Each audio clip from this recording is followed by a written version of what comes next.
Hi, it's Andy again, and another video for today. And this week, the theme has been the fact that we need to do something. And on or early this week, I guess Sunday or Monday, I gave a little bit of a summary of Sunday, but Monday it was about the fact that we are the solution, that we have the solution, that we have something within us. God has put us here a solution for some. It may not be the answer to COVID-19 or whatever, but we're all here for something. Yesterday, it was about the fact that we need to do a little extra.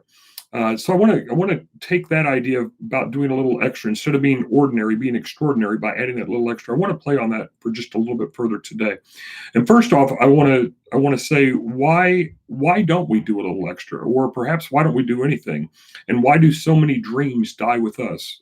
I assure you, if you are older than 7, you have had some dream that you have let go. And it could be for a variety of reasons. When I was young, I wanted to be a professional baseball player. That dream is gone.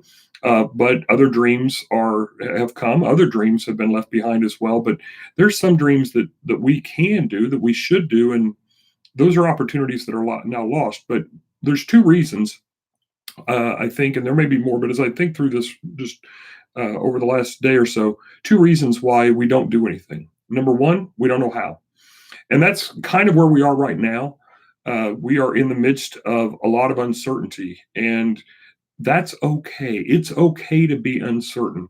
The problem is that when we become uncertain, it doesn't mean that we need to be um, completely shut down. We don't need to completely lock ourselves down like we may be locked down, from being able to get out. But so many times we take away any ability or any thought processes because we are so fearful. And so we cling so tightly to the present that we don't allow ourselves to think about the future, to move beyond the uncertainty. So it is okay to be uncertain.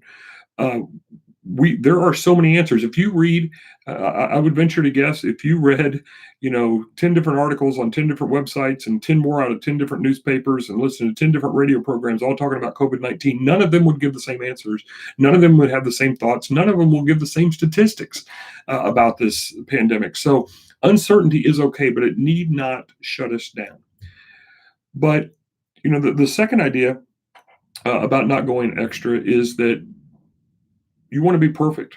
I mentioned that last night in our Bible study, but one of the men that I glean a lot from, he's a leadership expert, and I listen to him all the time. He the way he says it is, perfectionism prevents progress, and that's so true. When we try to be perfect, when we try to know exactly how we should move forward, and we can't know exactly how we should move forward. And let's take out the uncertainty. When we're on autopilot, when we're just moving along life, there are still uncertainties. Am I going to make that stoplight? Am I going to be able to pass this car before the next exit? I mean, there's all kinds of uncertainties just in driving, and that's a big one. Uncertainties that we're dealing with now that may creep up in the future about the stock at a local store. Or if you order something online, when will it arrive? All of those things, we don't have any control over those things. But when we might have control, and when we put ourselves in a position to have a little bit of control, we won't do that little extra because, well, I want this to be perfect. And if I wanted these videos to be perfect, I would sit down. I mean, Susan has done a great job with some of the stuff that I have to put together for other environments, and she has done a great job of tweaking and perfecting. And like my podcast, we do some stuff on that. These videos are just they're not. I'm not winging it. I have a plan, I have a purpose, but my speaking is off the cuff. And so you hear the ums, and you see me kind of look and say, okay, let me gather my thought in the moment. It's just raw. But we need that during these times as well, because I don't have all the answers. I'm trying to present some possibilities. I'm trying to present some good thoughts, but I don't have all the answers either. So perfectionism prevents progress. And right now, we don't exactly know where that progress is going to lead us. But we need to have a plan. We need to have a purpose. And so we can take this time right now, this downtime for so many, to think about, okay, what is next? And if we get it wrong, you know what we do? We learn from it.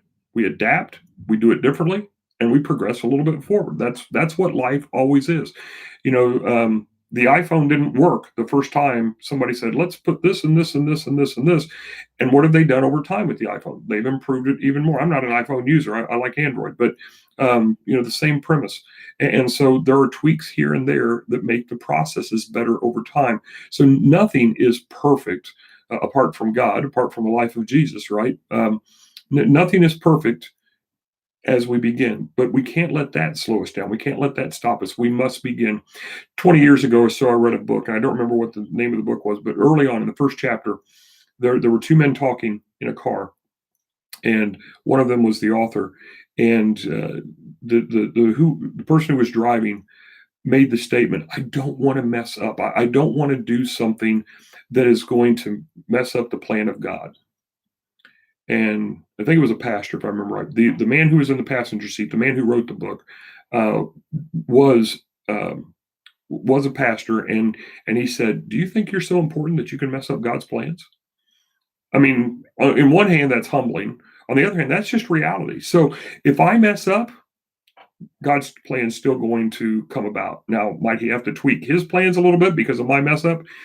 Yeah, I mean, again, there's Romans 8:28 that comes into that. God already has a plan. He's outside of time. He can look in on time and see how things are progressing. That doesn't mean he controls us. That doesn't mean that he manipulates us.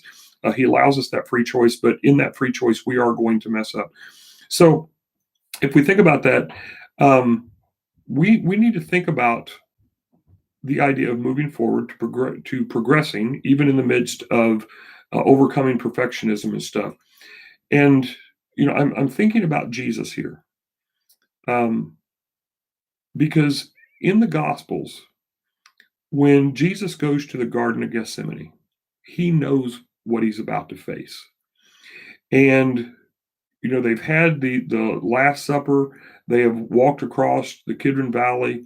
They have gotten to the base of the Mount of Olives, which is where the garden is, and his disciples are with him. But yesterday I talked about extra. And the word extra isn't in this passage. This is what the passage says. And going a little farther.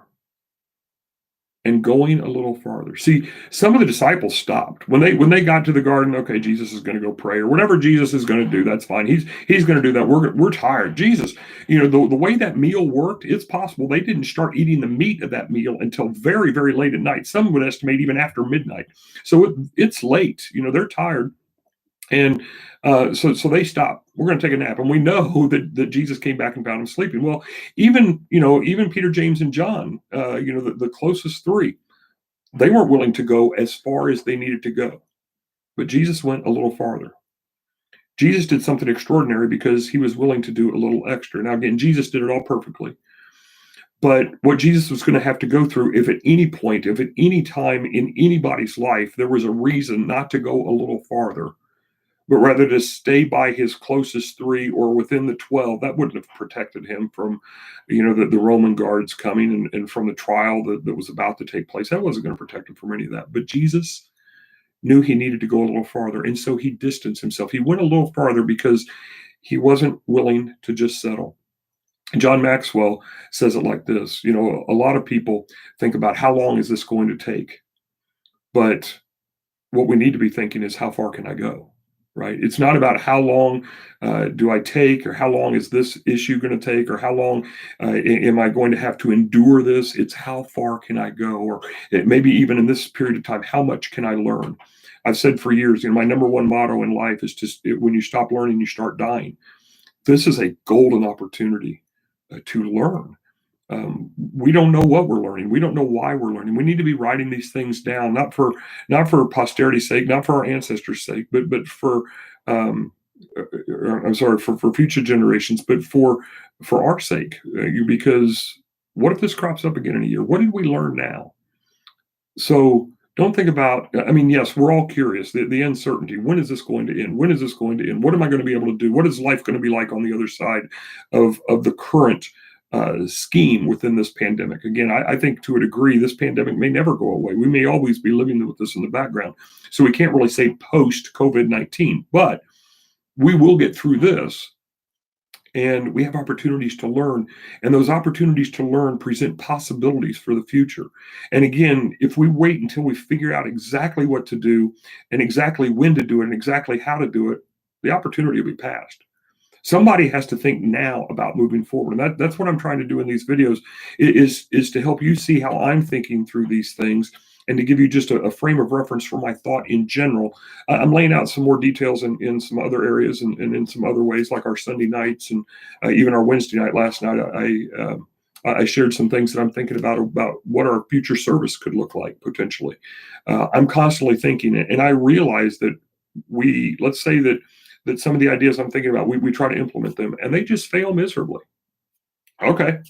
But what I can say, and what I've said from day one of these videos, 3-4 weeks ago now, the future is much different than the past. And every day that goes by, the future is getting more and more and more and more different. And if we just stop now and we say, you know what, hey, it's only been about 6 weeks, we can go back and we can just pick up where no, we can't. I'm sorry to say we just can't. If we do, part of what tomorrow, hint for tomorrow, during these uncertain times, we can be buried by what's going on, or we can build. That's not mine. That's John Maxwell as well. But we can be buried by the uncertainty, buried by what's going on in our life, and many people are, or we can build something to overcome the certainty and to move forward from the certainty. I'm a builder. I want to be a builder, and I want you to be a builder with me. So do that little extra, or as the Bible says about Jesus, in that moment of anguish, just before that moment of anguish, where Luke talks about he sweat blood because of the intensity of the moment and the intensity of his prayer. So Jesus went a little farther. Let you and I encourage you and I. Let us be encouragers to one another, to go a little farther, to do that little extra, to be that solution that somebody else needs, and to pass on whatever wisdom we might gain from this, not only to those in the present, but to those in the future as well. Because the future will look different. And we will all look back on this, whether it's 3 years from now, 30 years from now, or for some 50 or 60 years from now. The 13-year-old, when they're 63, 50 years from now, they are going to remember these times. What will they remember about us? Go a little farther, go a little extra, and let's see how God can use us in this time. Until tomorrow, I bid you adieu.